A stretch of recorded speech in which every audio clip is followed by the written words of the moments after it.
الحمد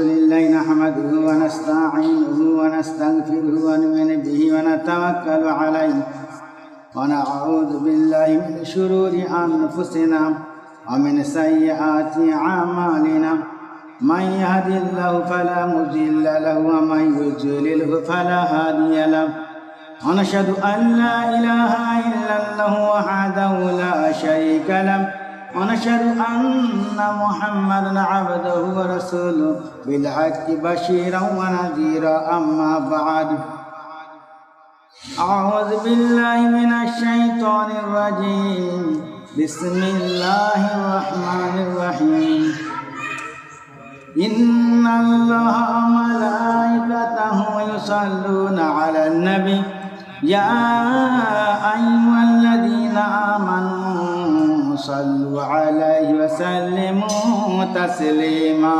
اللهم صل على سيدنا مولانا محمد وعلى سيدنا مولانا محمد के सुना लो मधुर बानी के सिखा लो इबादत के सुना लो मधुर बानी के सिखा लो इबादत से जे मोदेर दयाल नबी सल्ली अला मुहम्मद अल्लाहुम्मा सल्ली अला सय्यदिना मौलाना मुहम्मद वअला आलि सय्यदिना मौलाना मुहम्मद अऊज़ु बिल्लाहि मिनश शैतानिर रजीम बिस्मिल्लाहिर रहमानिर रहीम उलाइका अलैहिम सलावतुम मिर रब्बिहिम व रहमा व उलाइका हुमुल मुहतादून सदाकाल्लाहुल अलियुल अज़ीम।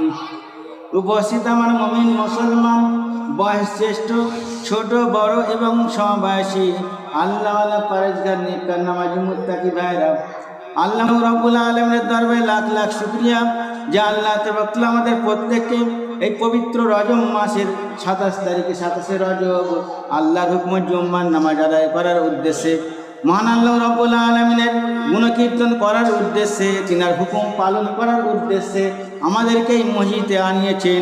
সেই জন্য মহান রবের দরবারে আমরা সকলে শুকরিয়া আদায় করি। সকলে বলুন আলহামদুলিল্লাহ। সাব্বাহা লিল্লাহি মা ফিস সামাওয়াতি ওয়াল আরদি, জমিন আসমানের সকল পদার্থ আল্লাহর গুণগানে রত। আমার ভাইয়েরা, এই রজবের মাস আজকে 27 তারিখ, আর 3 দিন পরে মাস শেষ হয়ে যাবে। আবার শাবান মাস আসবে, রমজান মাস আসবে, এইভাবে মাসের পর মাস চলে যাচ্ছে, দিনের পর দিন চলে যাচ্ছে। যেই দিন চলে যাচ্ছে সেই দিন আমরা ফিরে পাবো না, যেই মাস চলে যাচ্ছে সেই মাস আমরা ফিরে পাবো না। অর্থাৎ সময় থাকে আমাদেরকে উন্নতি কামনা করতে হবে, ইহকালে এবং পরকালে, শুধু ইহকালে করলে হবে না। অনেক টাকা পয়সা ধন সম্পত্তি আছে, গাড়ি বাড়ি আছে, সেই ব্যক্তিকেও খালি হাতে কাফন পরে কবরে চলে যেতে হচ্ছে। আর একজন ব্যক্তির কিছুই নাই, সেই ব্যক্তিকেও খালি হাতে যেতে হচ্ছে। কবরে বলছে যে 2 কেজি সোনা দিয়ে আস, কত পয়সা কী করবে?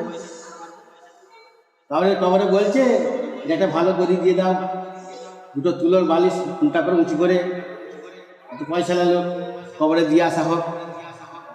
সেই ব্যক্তিকেও কাফন পরে যেতে হচ্ছে, আর গরিব ব্যক্তিকেও কাফন পরে যেতে হবে। আর তার সঙ্গে কি যাবে? তার অন্তরে যে জিনিসটা থাকবে। একজন ব্যক্তি তাকে মেরে তার একটা হাত কেটে নেবে, তার অন্তরের জিনিসকে বার করতে পারবে না। পা কেটে নেবে, তার অন্তরের জিনিসকে বার করতে পারবে না।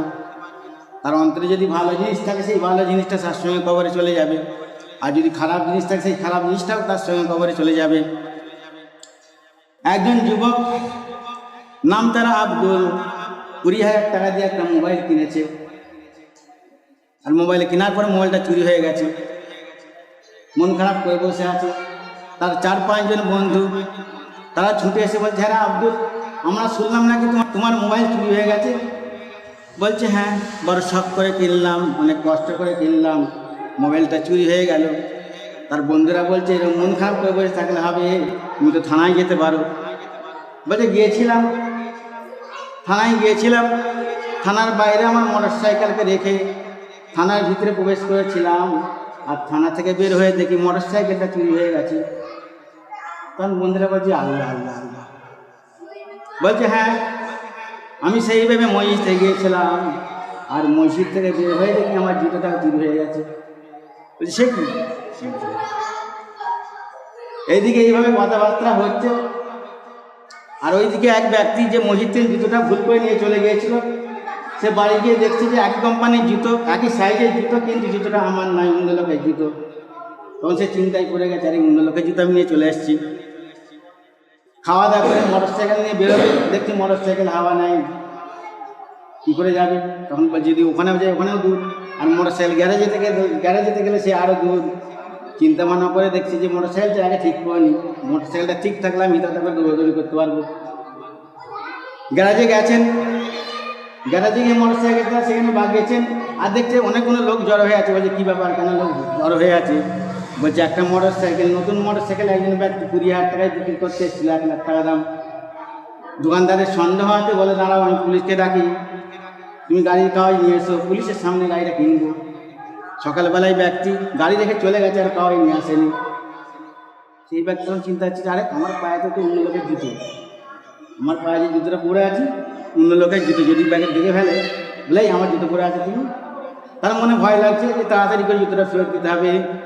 বলে সে মসজিদে চলে গেছে, গিয়ে খোঁজ করছে যে কোনো ব্যক্তি জুতো খোঁজ করছিল। বলছে হ্যাঁ, একটা আব্দুল বলে ছেলে অন্য পাড়ার খোঁজ করছিল। তখন সেই ব্যক্তি, সেই যুবক তার নিজের জুতোটা খুঁজতে দেখে যে একটা ড্রেনে পড়ে আছে আর একটা ঝোপের মধ্যে পড়ে আছে, তার জুতো পেয়ে যায়। আর ওইদিকে আব্দুল আর তার বন্ধুরা বসে কথাবার্তা বলছে, এইদিকে এই ব্যক্তি জুতো নিয়ে হাজির, গিয়ে সালাম দিয়ে বলছে ভাই আমি ভুল করে তোমার জুতোটা নিয়ে চলে গেছিলাম, তোমারই নাম আব্দুল? বলছে হ্যাঁ আমার নাম আব্দুল। দেখছি কাঁদছে, বিচারে একটা জুতোর লেগে এত কান্নাকাটি করছে, সে মনে মনে ভাবছে। তখন বলছে ভাই তুমি জুতোর লেগে এত কাঁদবে আমি ভাবতে পারিনি, আমি ভুল করে নিয়ে চলে গেছিলাম, আমাকে ক্ষমা করে দাও, মাফ করে দাও। তার বন্ধুরা বলছে না, শুধু জুতোর লেগে কান্নাকাটি করে নেই, তার একটা মোটর সাইকেল চুরি হয়ে গেছে এবং তার একটা মোবাইল চুরি হয়েছে। বুঝারে আমি তো একটা মোটর সাইকেলে দেখে এলাম, মোটর সাইকেলে গ্যারেজে রাখা আছে, একজন ব্যক্তি বিক্রি করতে এসেছিলো, সন্দেহ আছে কাওয়াই চাওয়াতে সে ফেলে রেখে চলে গেছে। যে তাই নি? বলছে চল চল। তো বন্ধুদেরকে নিয়ে মোটর সাইকেল করে গ্যারেজে গেছে, গিয়ে দেখে না যেটা তো আমার মোটর সাইকেল। তার কাগজ বার করছে, দোকানদার বলছে তোমার কাগজ বই দেখা। বলছে হ্যাঁ, এটা আমার কাগজ চুরি হয়ে গেছিলো।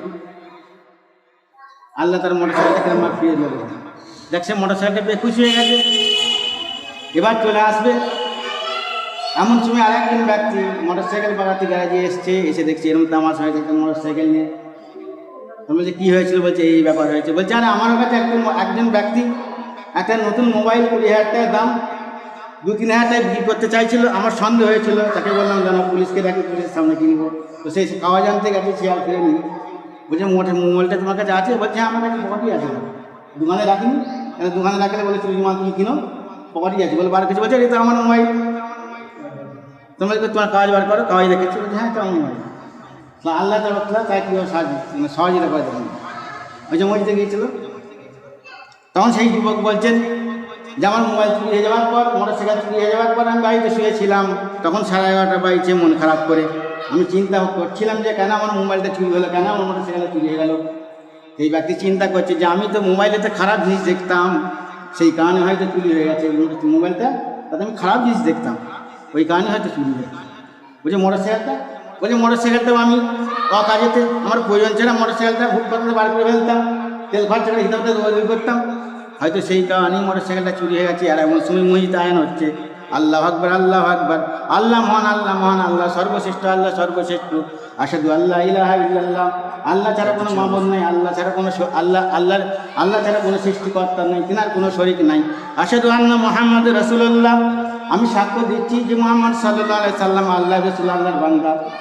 হাইয়া আলাস সালাহ, সেই যুবক বলছে, যখন বলেছে হাইয়া আলাস সালাহ, তোমরা নামাজের জন্য এসো, আমার অন্তরটা কেমে গেছে। হাইয়া আলাল ফালাহ, তুমি তোমার মঙ্গলের জন্য এসো। মুয়াজ্জিন আযান দিচ্ছে, হাইয়া আলাস সালাহ, হাইয়া আলাস সালাহ, তোমরা নামাজের জন্য এসো। হাইয়া আলাল ফালাহ, হাইয়া আলাল ফালাহ, তুমি তোমার মঙ্গলের জন্য এসো।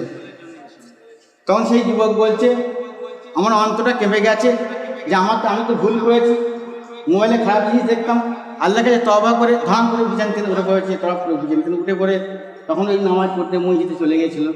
আর মসজিদে যাওয়ার পর যাবতীয় ঘটনা শুনে বললাম। তা আল্লাহ তাআলা বলছেন, ওরে বান্দা, আমার দিকে তুই এক পায়ে আসবি, এগিয়ে আসবি, আমি আল্লাহ আমার রহমত তোর দিকে দুপা এগিয়ে যাবে। বলুন সুবহানাল্লাহ। আল্লাহ বলছেন যে বান্দা তুমি আমার দিকে এক পা এগিয়ে আসবে, আল্লাহ বলছেন আমার রহমত তোমার দিকে দুপা এগিয়ে যাবে। আল্লাহ বলছেন বান্দা তুমি আমার দিকে হেঁটে হেঁটে আসবে, আর আমি আল্লাহ আমার রহমত তোমার দিকে দৌড়ে দৌড়ে যাবে। বলুন সুবহানাল্লাহ। তাহলে আল্লাহ বান্দাকে কত ভালোবাসেন, ঘটনাটা আপনাদেরকে বললাম। আল্লাহ তাআলা বলছেন বিসমিল্লাহির রহমানির রহিম, আল্লাযীনা ইযা আসাবাতুহুম মুসিবা ক্বালু ইন্না লিল্লাহি ওয়া ইন্না ইলাইহি রাজিউন। আল্লাহ পাক বলছেন যারা যখন তাদের ওপর কোনো বিপদ এসে যায়, কোনো মুসিবত এসে যায় মানুষের ওপর, আল্লাহ বলছেন যখন তাদের ওপর কোনো বিপদ এসে যায়, কোনো মুসিবত এসে যায়, তারা তখন কী বলে? ক্বালু, তারা কি বলে? ইন্না লিল্লাহি ওয়া ইন্না ইলাইহি রাজিউন। তারা তখন বলে নিশ্চয়ই আমরা আল্লাহর এবং নিশ্চয়ই আমাদেরকে আল্লাহর কাছে ফিরে যেতে হবে। আল্লাহ বলছেন সেই সকল বান্দা তাদের ওপর কোনো যখন মুসিবত এসে যায়, তাদের ওপর কোনো বিপদ এসে যায়, তখন তারা বলে ইন্না লিল্লাহি, নিশ্চয়ই আমরা আল্লাহর, আর নিশ্চয়ই আমাদের আল্লাহর কাছে প্রত্যাবর্তন, আল্লাহর কাছে ফিরে যেতে হবে। আল্লাহ তার পরের আয়াতে বলছেন, এটা সূরা বাকারা 56 এবং 57 নম্বর আয়াত। আল্লাহ তাআলা 57 নম্বর আয়াতে ফের বলছেন উলাইকা আলাইহিম সালাওয়াতুম মির রাব্বিহিম ওয়া রাহমাহ। ওয়ারাই, আল্লাহ বলছেন ওয়ারাই, তারা যাদের ওপর আল্লাহর অনুগ্রহ এবং দয়া নাজিল হয়।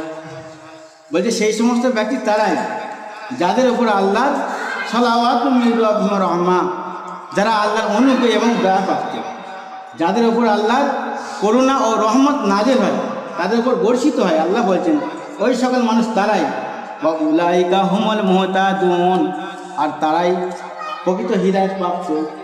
ওয়া উলাইকা হুমুল মুহতাদুন, আল্লাহ বলছেন যে সেই সমস্ত ব্যক্তিরা যারা এই ধরনের ব্যক্তি, আল্লাহ বলছেন আল্লাহর দেখানো পথে তারা অবস্থিত, তারা অন্য কোনো পথের মধ্যে নাই। তাহলে ভাই এই গুণগুলো আমাদের মধ্যে থাকতে হবে। সময় শেষ হয়ে গেছে, সংক্ষেপে বললাম। একটা কোরআন শরীফের আয়াতকে মুখস্থ করতে, একটা কোরআন শরীফের আয়াতকে যারা মুখস্থ হবে তারা জানে অনেক কষ্ট, আবার তার মানুষও মুখস্থ করতে, আবার তাকে স্মরণ রাখা অনেক কষ্ট। আর বললাম এত অল্প সময়ের মধ্যে গেল, খুব শুনলে হবে। এক কান দিয়ে শুনবো আর এক কান দিয়ে বার করলে হবে না। শোনা, জানা আর মানা, এই তিনটে জিনিসের মধ্যে পার্থক্য আছে। শুনে গিয়ে আমি জেনে গেলাম যে নামাজ পড়তে হবে, সকল ব্যক্তি জেনে নামাজ পড়তে হবে। তার মধ্যে মানা যদি না থাকে, তার শোনা আর জানার কোনো কাজ নাই। সে যদি না মানতে পারে, তার কাছে শোনার আর জানার কোনো দাম নাই, তার কোনো মূল্য নাই। কলমা তৈয়্যিবা লিখে লা ইলাহা ইল্লাল্লাহ মুহাম্মাদুর রাসূলুল্লাহ সাল্লাল্লাহু আলাইহি ওয়াসাল্লাম, এই কলমা লিখে যদি বোর্ড টাঙিয়ে দিই আমি এই বারাসাতের মোড়েতে, সকল ব্যক্তি দেখবে, কিন্তু দেখলেই তার ইমানদার হয়ে যাবে না। সকল ব্যক্তি কেউ বাংলাতে জানবে, কেউ ইংলিশে পড়বে, লেখা দেখে লেখা আছে লা ইলাহা ইল্লাল্লাহ মুহাম্মাদুর রাসূলুল্লাহ সাল্লাল্লাহু আলাইহি ওয়াসাল্লাম লেখা আছে, পড়ে নিলেই সে ইমানদার হয়ে যাবে না। যতক্ষণ পর্যন্ত সে মনের মধ্যে বিশ্বাস না করবে, মন থেকে সে বিশ্বাস না করবে। সেই রকম ভাই শুনলাম ওয়াজ মাহফিলেতে বক্তারা বক্তব্য রাখছেন, সারা রাত ধরে শুনলাম। আর সকালবেলায় দেখলাম তার ফল কী হলো? শূন্য। একজনের নামাজ হয়েছে, বলছে না শূন্য। অপরন্ত ফজর সেই 5-6জন যে লোক হতো, তার মধ্যে 2-4 লোক কমে গেছে, কারণ তারা ঘুমিয়ে পড়েছে। তাহলে শোনা, জানা আর মানা, এই তিনটে জিনিসের মধ্যে এই মানাটা থাকতে হবে। এক কান্দে শুনলাম, নামাজ পড়তে হবে, আমি জেনে গেলাম নামাজ পড়তে হবে। প্রত্যেক বস্তির উপরে নামাজ ফরজ, সকলেই জানে। প্রাপ্তবয়স্ক যদি কেউ হয়ে যায়, তার উপর নামাজ ফরজ জানে, সবাই জানে। তো শোনা আর জানা আর মানা যদি তার মধ্যে না থাকে, যদি সে না মানে, তাহলে কার্যকর কিছু হবে না। তা আল্লাহ তাআলা আমাদেরকে পবিত্র রজব মাসে আল্লাহ তাআলা হুকুম পালন করার জন্য মসজিদে নিয়ে এসেছেন। এইটাও আল্লাহর করুণা, একটা আল্লাহর রহমত। সবাই আসতে পারে না, এমন লোক আছে যে কাজে বেকার আছে, এই জুম্মার নামাজে জুম্মা পর্যন্ত আসতে পারে না। আল্লাহ তাআলা আমাদেরকে কবুল করুন, আমাদেরকে আল্লাহর হুকুম 5 ওয়াক্ত নামাজ, জুম্মার নামাজ যেন ঠিকভাবে ঠিক সময় মতো আবহাওয়া মসজিদে জামাতের সঙ্গে আদায় করার তৌফিক দান করুন। আমার আলাইনা ইল্লাল্লাহ।